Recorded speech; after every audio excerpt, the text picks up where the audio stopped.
ఆకులు తింటున్నాడు. కొంత డ్రామాటిక్‌గా ఉన్నాడు మనిషి కూడా.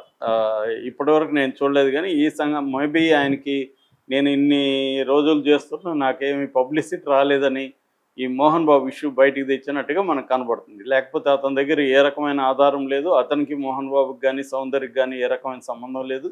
పైగా సౌందర్య చనిపోయి 21 సంవత్సరాలయింది. ఇప్పుడు ఈ చిట్టుమల్లు అనే వ్యక్తి ఈ కంప్లెయింట్ ఇచ్చి ఖమ్మం జిల్లా కలెక్టరేట్‌లో చేశాడంటే అర్థమైందంటే అతను ఎప్పటినుంచో ప్రభుత్వం మీద నిరసన వ్యక్తం చేస్తూ డైలీ నిరాహార దీక్ష లాంటివి చేస్తున్నాడు.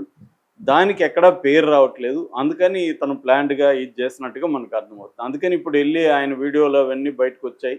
అతన్ని చూస్తేనే డ్రామాటిక్‌గా ఉన్నాడు. గాంధీ బొమ్మలు పెట్టుకొని హాఫ్ నేకెడ్‌గా కూర్చొని ఆకులు తింటూ ఈ డ్రామా చేస్తున్నట్టుగా అర్థమవుతుంది. ఆకులు తింటూ ఎలా బతుకుతాడు? మనిషి కూడా దిట్టంగా ఉన్నాడు.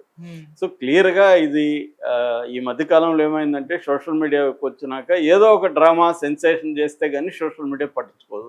కాబట్టి ఎవరైనా సెలబ్రిటీల మీద అటాక్ చేస్తే సెలబ్రిటీలు ఏం చేయలేరు కాబట్టి మనం పాపులర్ అవుతాం అన్న యాంగిలే ఈ చిట్టుమల్లు దీంట్లో కనిపిస్తుంది. అయితే దీనివల్ల ఏమైందంటే ఆల్రెడీ మోహన్ బాబు ఫ్యామిలీ మీద ఒక నెగిటివిటీ జనాల్లో ఉంది. ఈ మధ్య కూడా వాళ్ళ ఫ్యామిలీలో గొడవలు రావడం దానివల్ల కూడా మరింత నెగిటివ్ పెరిగింది. యాక్చువల్గా ఆ ఫ్యామిలీ గొడవల్లో మోహన్ బాబు కొంత సింపతి వచ్చింది. అంటే మోహన్ బాబు ఈ వయసులో పాపం 78 ఏళ్ళు ఆయనకి ఈ వయసులో ఇబ్బంది కలిగిస్తున్నారన్న సింపతి అయితే వచ్చింది. కానీ ఓవరాల్గా మోహన్ బాబు ఫ్యామిలీ మీద నెగిటివ్ ఉంది.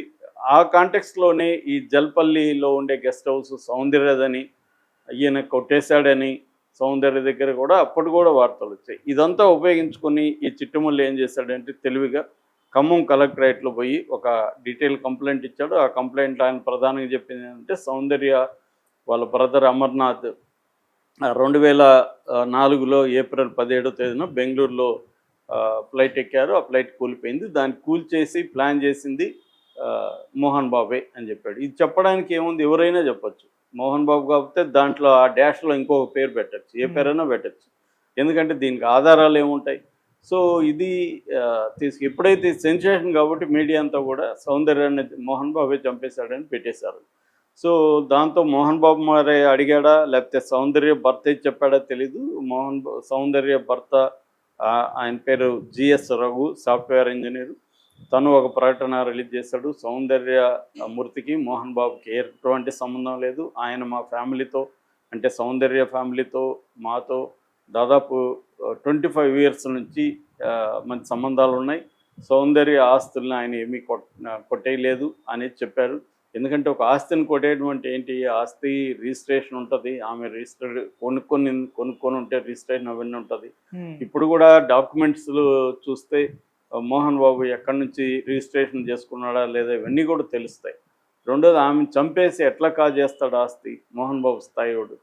సో ఒకవేళ ఏమన్నా అలాంటివి జరుగుంటే వాళ్ళ భర్త వాళ్ళ మదరు వీళ్ళందరూ కంప్లైంట్లు ఇచ్చి ఉండాలి. అది ప్రమాదం అని దాని మీద విచారణ కూడా జరిగింది. ఎందుకంటే ఇందాక చెప్పినట్టు బెంగళూరు 17 ఏప్రిల్ 2004లో గాంధీ కృషి విజ్ఞాన్ కేంద్ర అంటారు, యూనివర్సిటీ ఆఫ్ అగ్రికల్చరల్ సైన్సెస్ కాంపౌండ్లో ఈ ఫ్లైట్ టేకాఫ్ అయింది. ఈ ఫ్లైట్ పేరు కూడా సెస్నా 180.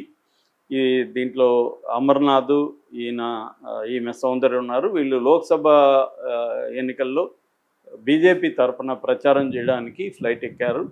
సో అది ఇట్లా గాల్లో లేచి ఓబులైపోయి కిందికి ఇట్లా నోస్ డైవ్ అంటారు, అట్లా నోస్ డైవ్తో చనిపోయినట్టుగా అక్కడ బిఎన్ గణపతి అని ఆ కృషి విజ్ఞాన కేంద్రంలో ఉండి ప్రత్యక్ష సాక్షి తెలియజేశాడు. ఆయన వెళ్ళే లోపల అది మొత్తంగా కూడా బూడిదే అయిపోయింది. సో ఏమీ శకలాలు కూడా దొరకలేని పరిస్థితి. ఇటువంటి యాక్సిడెంట్లు అనేకం జరుగుతుంటాయి. ఇది క్లియర్గా ఆ ఫ్లైట్ లోపల ఉన్న ప్రాబ్లమ్స్ వల్ల యాక్సిడెంట్ జరిగిందనేది అప్పుడు తేలింది తప్ప దీంట్లో ఎటువంటి కుట్ర లేదు. దాంట్లో బాంబో ఇంకోటి పెట్టడము ఇంకోటి లేదు.